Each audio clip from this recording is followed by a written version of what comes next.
go to YouTube and go to Notes on the Plains, and you can find a video of him from 21 or 22 out here with the sheep, and it gives you a lot better idea of why you'd want to do this. And just before he gets into it, one key observation or of note, the grass that he took out, just in case you didn't touch on it, when he took it out, he did not work it to take it out. And you will not work this to take it out. So just keep that in mind. So the reason, I think I touched on earlier, that I started with a perennial break is that I needed some place to go with livestock for those grazing windows where I don't have a lot of native. And it also gave me a place to put the cattle, almost like thinking of it as a feed lot where I could come out and roll out hay and feed hay. This probably went in, I think it's 5 years old, 6 years old. It was a mixture of brome grasses and like Festoleum, so ryegrass. There was alfalfa, clover, a mixture of those, and then some chicory. There is still some alfalfa and clover here. It's just knocked back. It was here this spring. One of the things that I'm noticing, probably because of the lack of diversity, is the grasshoppers in here.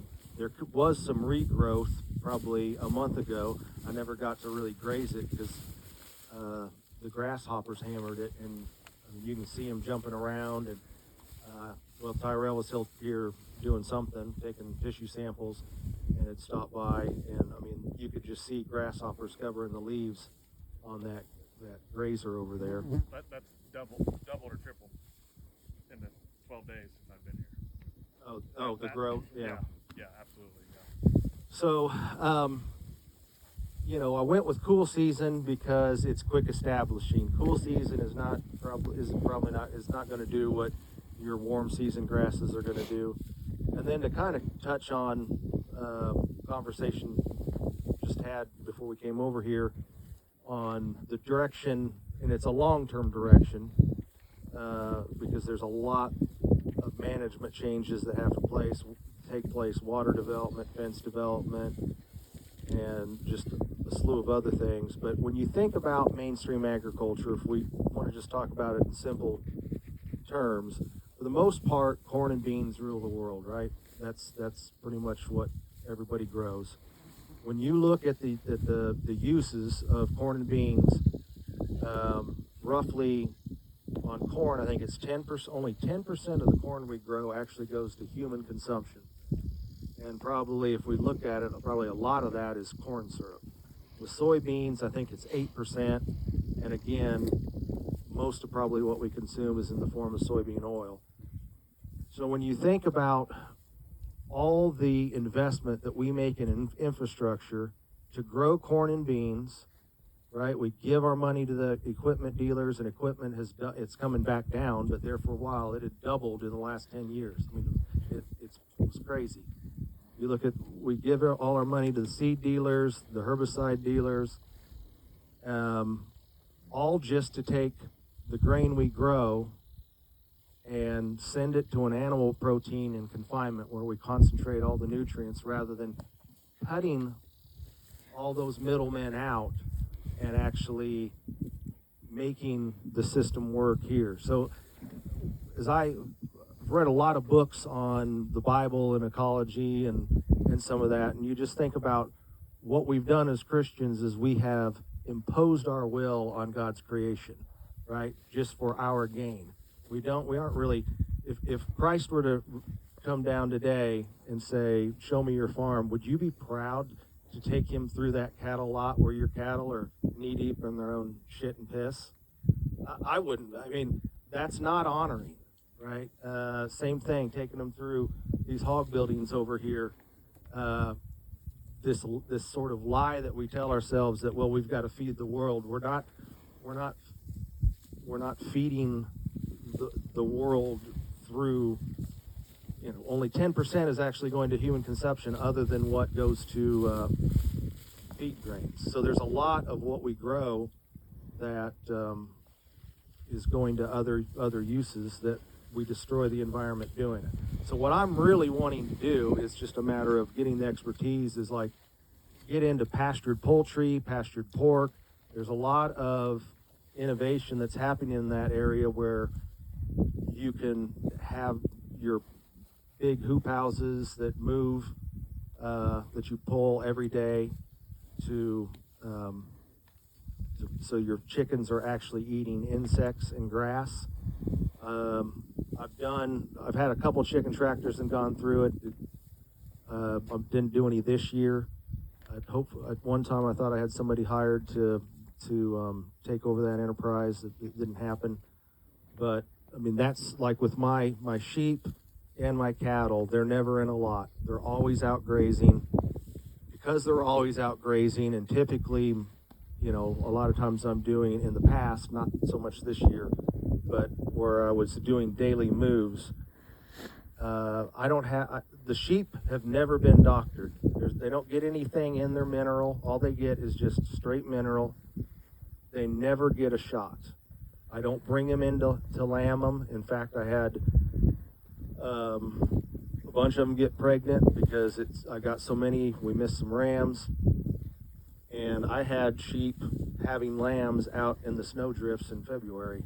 I had to bring kind of everybody in, get them behind this windbreak just for 10 days there where it was so cold. But essentially, you know, what we're doing with our livestock is we've bred all the livestock out of them, essentially. And what I've started to do with my sheep is I cull for sheep that, you know, if they don't respect the electric fence, they're gone. If they get an issue, they're gone. If they can't lamb on their own, they're gone. Same thing with the cattle. Why are we propping them up? I spend very little time with my livestock. And a lot of it, you know, I'll use my dad as an example. You know, he said, well, you know, why would you want to spend all your time moving fence and doing that? But that's only because his mindset is he doesn't think about all the time that he spent. He had to buy a feed wagon. He had to have the tractor to run it. You had to have a processor or hire somebody to process it. You had to have the bins for the grain to mix in with the hay the hay and the silage. You had to put up silage a lot of years if you're going to background cattle. And then every day you had to go mix that and feed them and then walk them through because somebody was always sick. You know, you think about the amount of time that takes. Now it is in a time usually when we're not as busy on the farm, but even with the cattle, the only shot my cows get are a vaccination when they're about 9 months old on the cow. From then on out, nobody gets a shot. If you have to get a shot for something, you're gone. If you get pink eye, you're gone. Bad foot, you're gone. And so what I'm left with now is, you know, I've heard where guys in the pastures next to me where they've had to spray for ticks or treat for ticks or flies or whatever. I don't have to do any of that. Part of it is because the bulls and the cattle I'm trying to get are for people that are starting to select for livestock that have tick resist or fly resistance, heat resistance, and all that. So, you know, we need to, I guess I'd encourage everybody to start rethinking, you know, how we think about managing it, because if the more we want to impose our will on something, the more management and the more inputs that we have to put into that. Yeah, that was very well said. Congratulations. You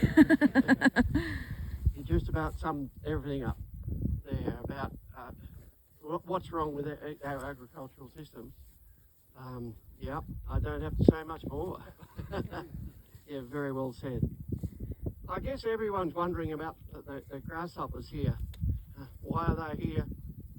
And often, how do you kill them? Well, that's about mostly what the first thing people say. But we should ask why they're here.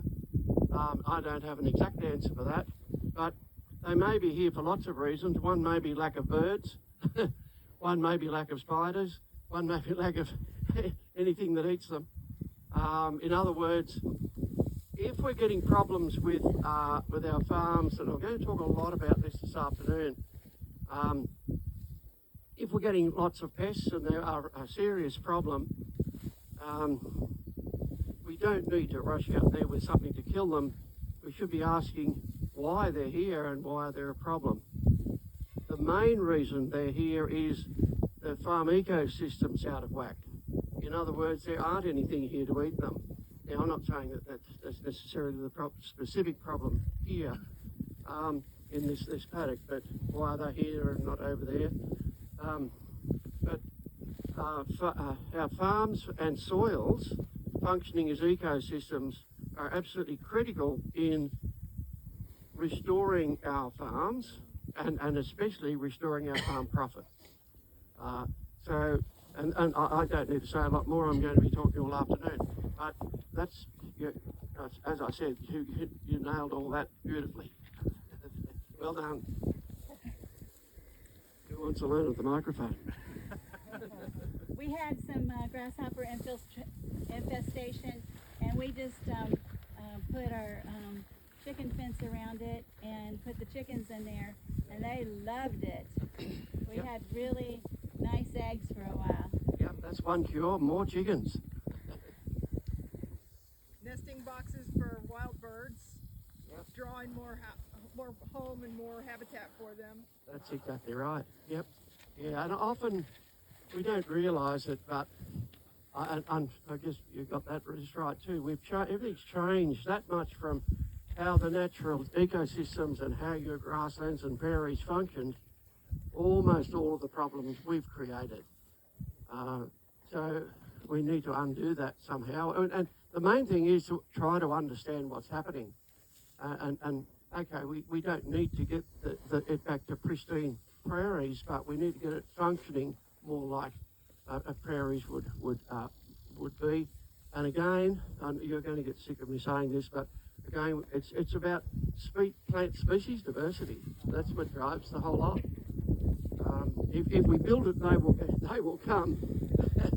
And so it's actually quite easy. There's no rocket science in this. It is very easy.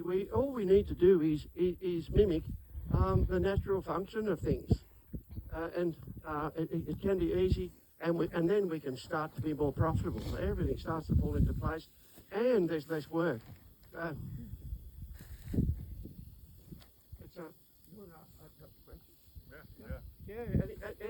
Any other questions? Except for Adam. I'm just kidding. So what was this acreage? What is it, and what is it going to be? It was just regular cropland that we came in and planted this cool season perennial break too. So when I take it out, it'll probably go to beans in the beginning, just to clean up the grass.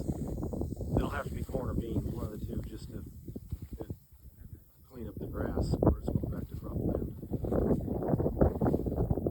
So you said you had chicory and alfalfa and some other things. Clover, yep. And they just pretty much died out then? The alfalfa and the clover were here this spring, but I think with the grasshoppers, I mean, they've really hammered everything that's out here, where it got grazed, and then took the sheep off to let it regrow.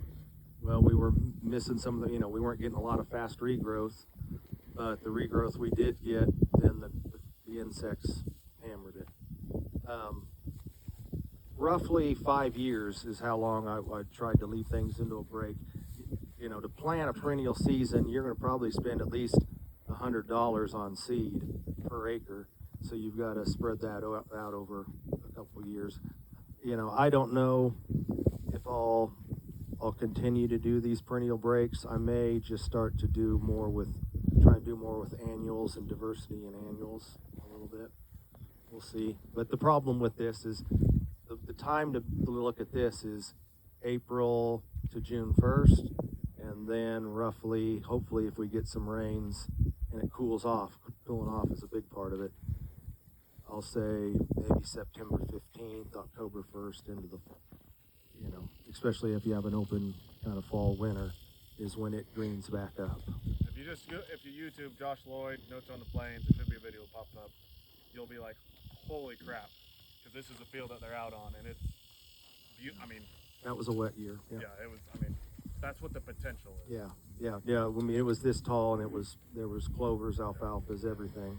And so before I had 1,000 or over 1,000 ewes, what I would do here to move them through it would be I had electric netting, and we would go out and make a square, 2 nets long, one net over, and then 2 nets long again, one over.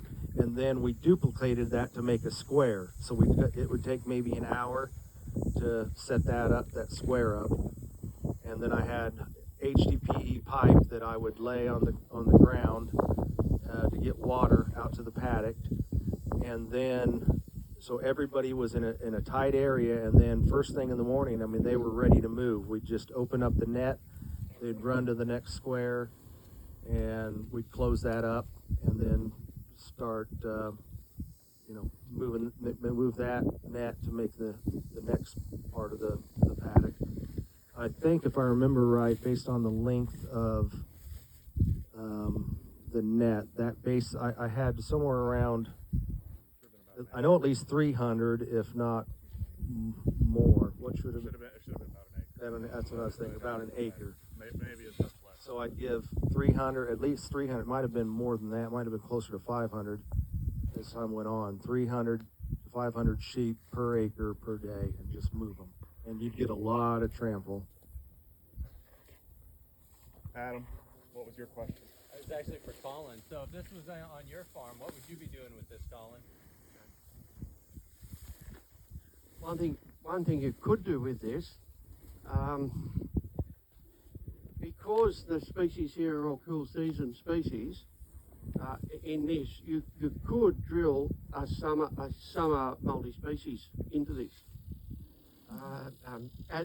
When it went into dormancy, you can reverse it around. I do it the other way around. If this is a warm season, C4 grassland, I plant cool seasons into it, but you could do this the other way in reverse if you wanted to, and drill them in. Yeah, now you could use a herbicide or a desiccant to shut these down earlier, which is another way of doing it. It won't kill perennials, and so you can get it in on time. But that's most likely what I would do with it.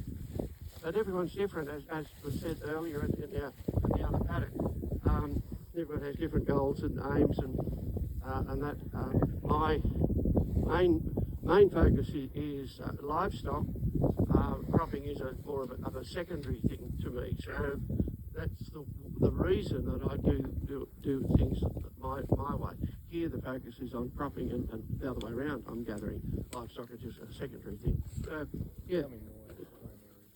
Okay, yeah. Did that answer your question? Yeah. Well, that's one thing you could do with it. But yeah. I've got to have a question for you, Colin, too. So I have actually done that. I guess I feel like if you're planting, and I assume Australia is going to be the same, if you are planting your wheat, say, in the fall when the warm season has gone dormant, you don't have, like if it was done here, if we were going to do what Colin did here, and I know guys that have done, like, Bruce and Verl Wolf used to do it, and there was somebody over by Bennington that they followed that used to do what Colin was doing. But I think with the cool season, and again, I had limited experience, but the cool season, because it's just think about brome. When it gets a rain in the summer, it will start to try and grow. So when I planted it, and it's planted into dry conditions, it just seemed like when I did get the rains, then this would come up ahead and really stunt and choke it out, whether because of the heat and the lack of rainfall, whereas where you're planting cool seasons into warm, because you're doing it in the fall and that warm season really is dormant and that cool season comes on earlier and can get ahead of the warm season, I think that that is more successful in my experience than this.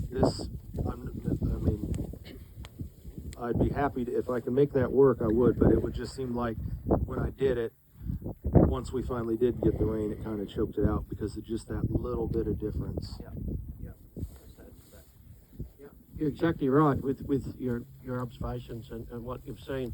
I found it far more difficult to plant into warm seasons mixes, covers, into cool season grasses for that reason. It doesn't seem to work as well. I don't. There's often not quite enough moisture here, and they don't. Most of them don't go into full dormancy in the summer. So in this sense, a desiccant type herbicide, it would be required to really shut these down. And warm seasons, planting into warm season grasses like this works a lot better. I'm going to talk more about that this afternoon on how to manage that. One thing I would comment on, if at all possible, I would graze this, if you're going to plant into it, even harder than it is now. Now that's always not always easy, and you need to be really careful that you don't take weight off livestock in doing it, because there's not a lot of feed value in this. A bit of carbohydrate, no protein in this now. So, and not only that, grazing it hard, or even grazing it twice before the crop is planted, what it does is get the carbon to nitrogen ratios better, because you're removing a lot more of this high carbon grass and turning it into manure and urine, which will benefit the crop. So, and eliminating some of that nitrogen drawdown with the carbon to nitrogen ratio out of whack. So that was one of the best things that I discovered in developing a lot of the stuff I did, in that we needed to graze it harder than I thought we did. And even I was doing this 30 years ago, and no one was talking about carbon to nitrogen ratios, but that's what the problem was.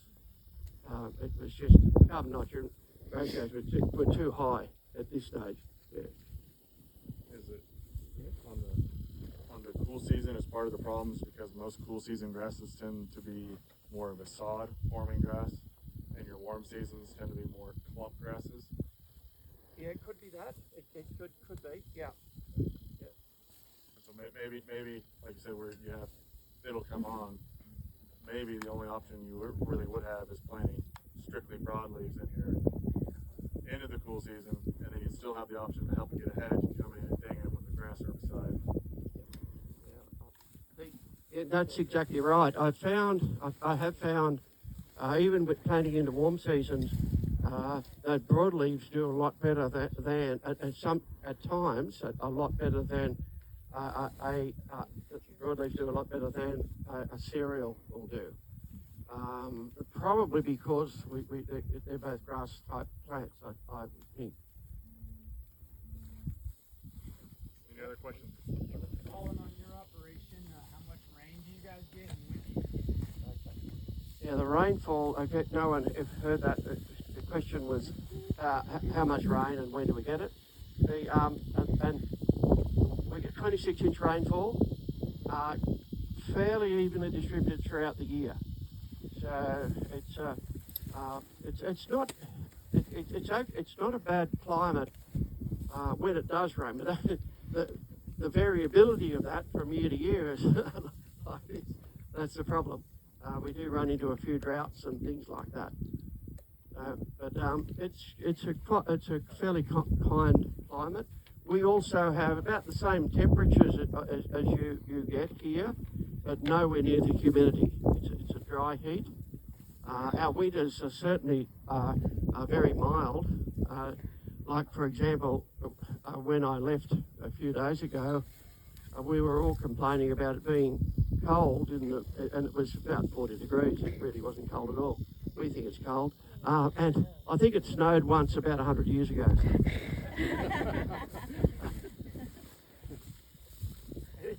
Any more questions here?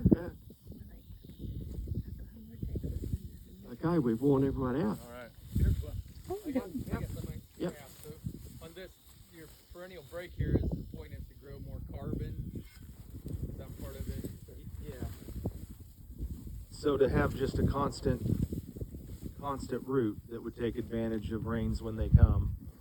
And then the other thing that you don't really see it here, maybe if we walk through, is in the winter this becomes sort of like a lot where where I come out and I'll unroll hay, because in the winter, So you're I mean, adding, there isn't anything growing, right? And with your rye, you don't have any substantial growth, so I think, like, I rely on hay. in your years of perennial break here, my question, I guess, is would you put more carbon in the soil for your crops if you graze this more intensely? These plants have gone into dormancy maybe a little earlier than normal. If you had them grazed off and not let the plant put all of its energy into maturity, would there be more green leaves out here now? Maybe. And I'm still would a learning to green- graze, would a yeah. green solar panel growing out here longer in the spring put more carbon for you in the soil and use it as a grazing fuel for those 5 years rather than thinking about trying to interseed something in here? Because if a broadleaf grows in here, I would say, well, you could come in here with a mung bean and maybe get it to grow right now, but the grasshopper is going to eat it before you even see it. I mean, it normally gets grazed pretty hard, and I guess I felt like it had been. Some of this brome, I guess, yeah, got a little ahead, and you can see it was up, but And that's good. yeah, Do you fertilize? no, this is not been fertilized. Have you thought about using other species than brome? So brome is kind of a crappy grass. So I forget what's in Barenbrug's Oh, but it's a barricade mix. So it's not like just brome, Right. but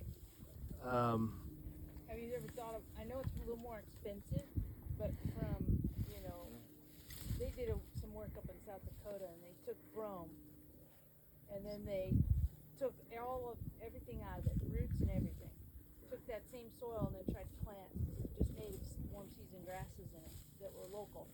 this would probably be, if I wanted to turn it native. That was the problem, it wouldn't germinate. Oh, it So wouldn't. they have their own microbiome that's not so positive, that's what I'm saying, it's crappy.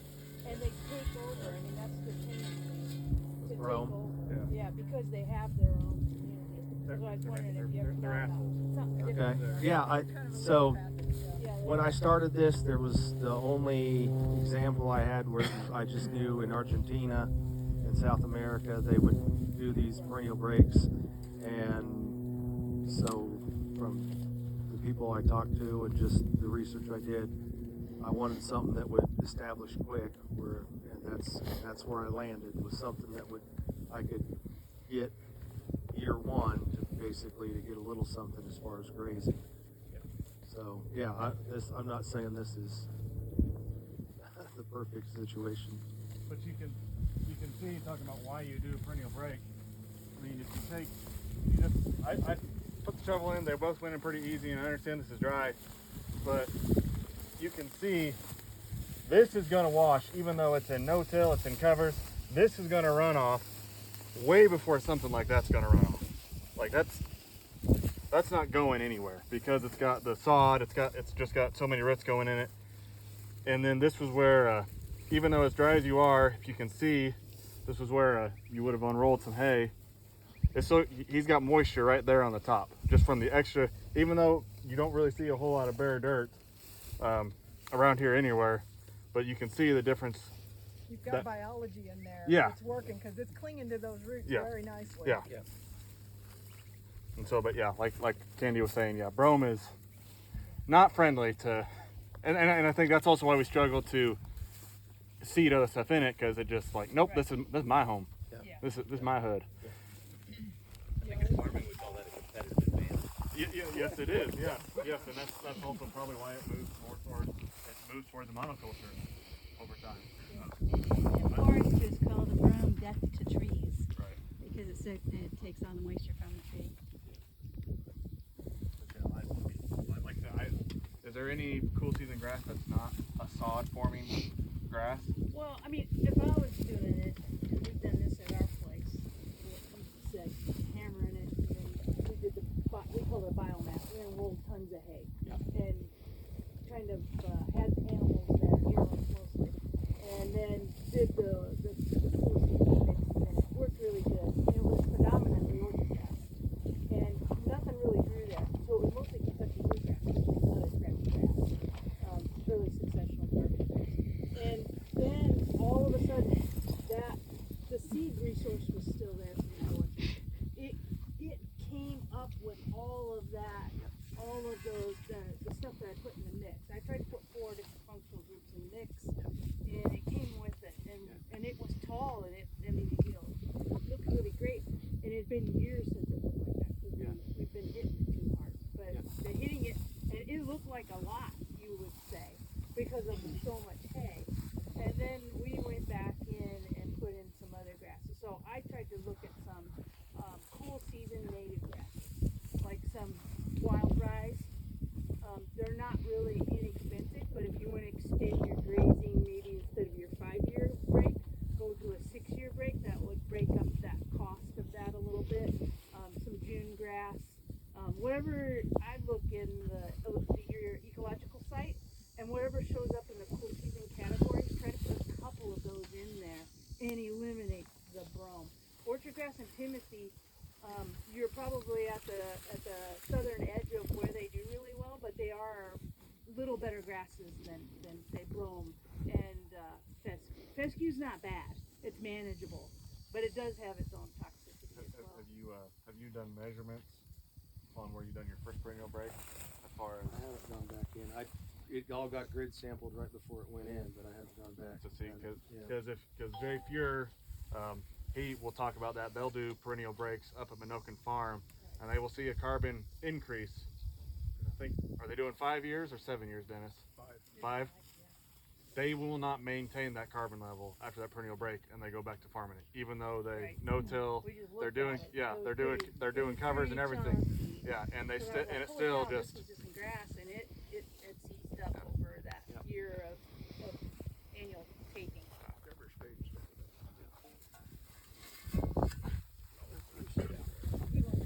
Oh. The comment you made on, I guess the soil, the soil ecosystem, that's not how you describe it, is absolutely, I found the same type of thing. Some plants are not, do not attract the right type of microbes, which is sort of what you were saying. And we need to get that right, and brome is maybe one of those. I've had a lot of experience with it. But what I would suggest is, and I think you've already found it, that if we can plant plants almost like your grassland species, which you have a lot of, I think it'll work a lot better, because the microbes are probably still there in relation to that original grassland species.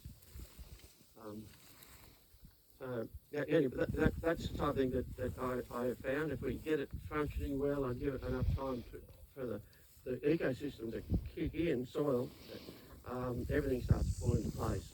We just need to be patient and try to make money while we're being patient. Josh, should we go look at your native pasture? Yeah, I mean, you're 11 something. Yeah, let's go look at your native pasture. We'll call that good, and then we'll head back to the